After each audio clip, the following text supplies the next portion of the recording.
Bonjour à tous, j'espère que vous allez bien, après cette semaine et pleine lune chargée et très sensible. Nous sommes en train de vivre une puissante période de transition que l'entrée de Jupiter dans le signe du Sagittaire le 8 novembre dernier et encore plus depuis l'entrée de Mars en Poisson le 16 novembre euh, sont venus d'une certaine manière activer encore plus.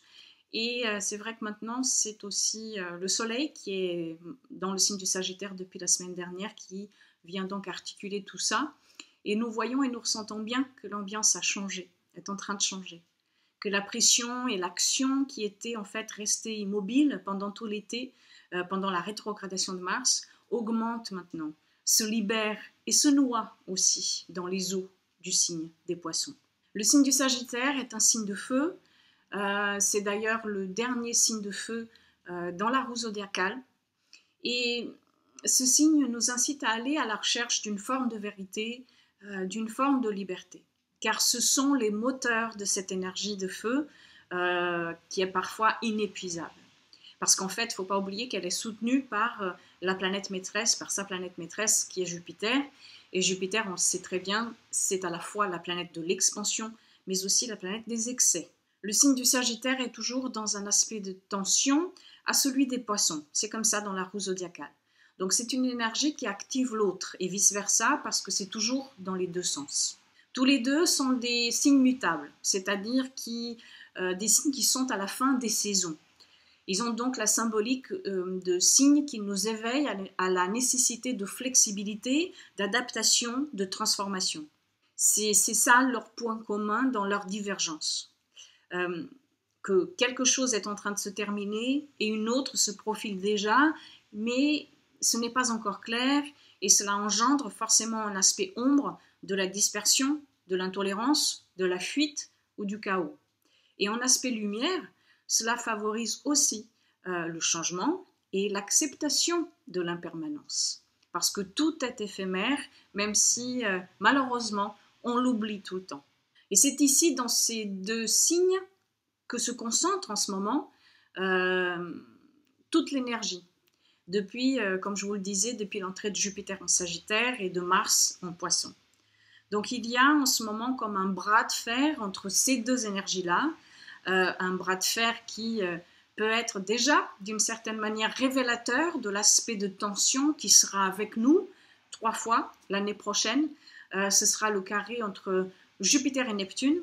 Et je vous invite d'ailleurs à écouter, si cela vous intéresse, la vidéo que j'ai faite sur l'entrée de Jupiter en Sagittaire, où je parle bien plus longuement sur cet aspect qui viendra se former dans le ciel en janvier, juin et septembre principalement.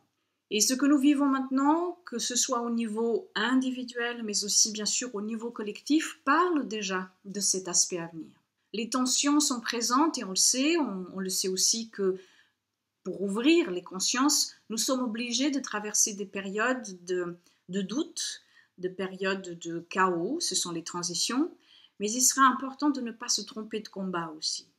Mars en Poisson est en ce moment toujours galvanisé par Jupiter en Sagittaire, et parce que Mars est toujours lié à cette énergie par cet aspect de tension. En Poisson, c'est la confusion, la dispersion qui emportera toujours tout ce qui arrive sans réflexion, sans canalisation, sans structure. Et ici, dans le cas présent, encore plus parce que c'est Mars qui est en Poisson maintenant. Et Mars, c'est l'énergie de la pulsion, c'est l'énergie de la colère, c'est l'énergie de l'immédiateté, de la violence aussi, mais qui est aussi la planète du courage, la planète de la spontanéité, la planète de l'initiation. C'est toujours ce que nous faisons avec ces énergies qui compte. Et en Poisson, l'émotion l'emporte. Le groupe, la masse, l'inconscient collectif peut à la fois nous porter ou alors nous posséder. Cette semaine, nous allons avoir un aspect très important parce qu'en fait, Mercure, qui est toujours en rétrogradation, rencontrera le Soleil, ce qui veut dire qu'un nouveau cycle Mercure-Soleil débute et que la rétrogradation de Mercure va changer maintenant de perception. De plus, Jupiter est là. et fait partie de cette conjonction aussi. Donc ce sera entre lundi et jeudi. Et dans une autre vidéo, fin octobre, je vous en avais déjà parlé de ces conjonctions de Jupiter et Mercure qui sont au nombre de 3.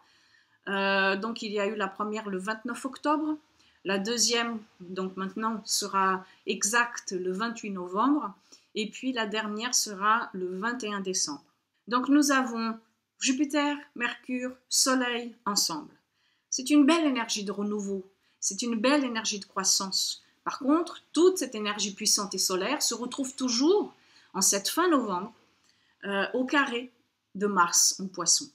Donc toujours dans une énergie qui agite parce qu'elle se retrouve soit coincée, soit noyée ou alors aliénée.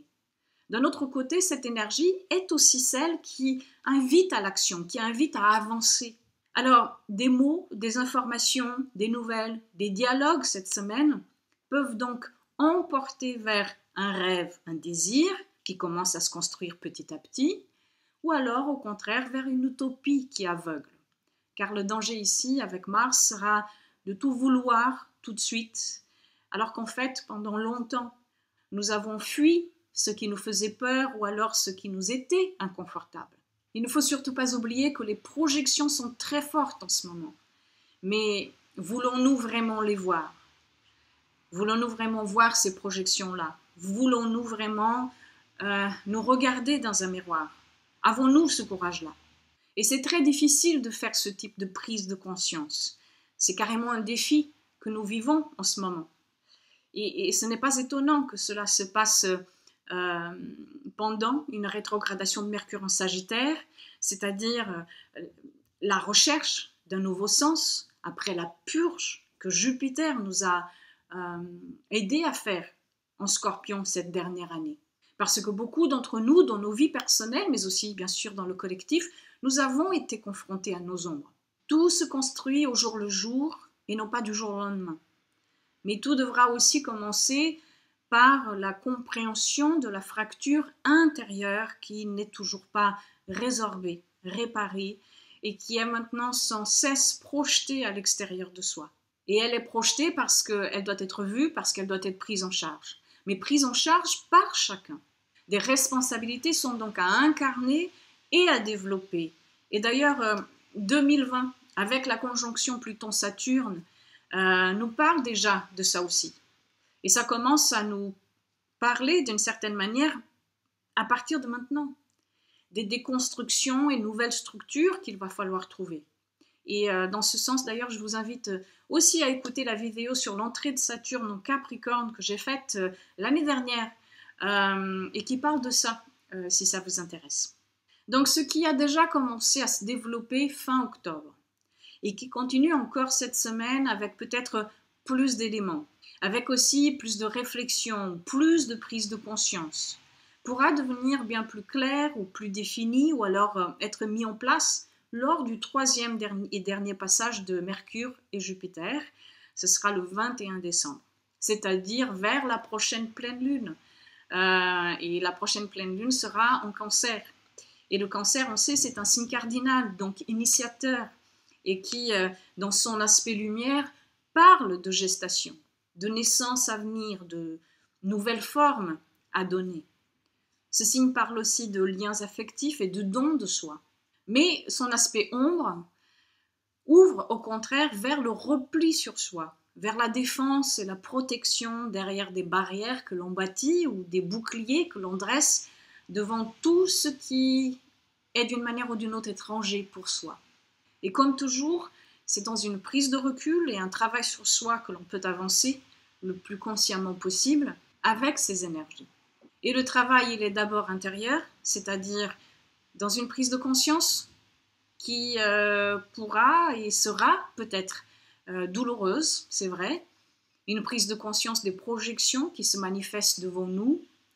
C'est aussi dans le recul que l'on a ou pas sur soi ou sur une situation, etc. Mais il passe ensuite forcément par les choix et les décisions que nous prenons à l'extérieur, les décisions que nous prenons dans notre vie éveillée.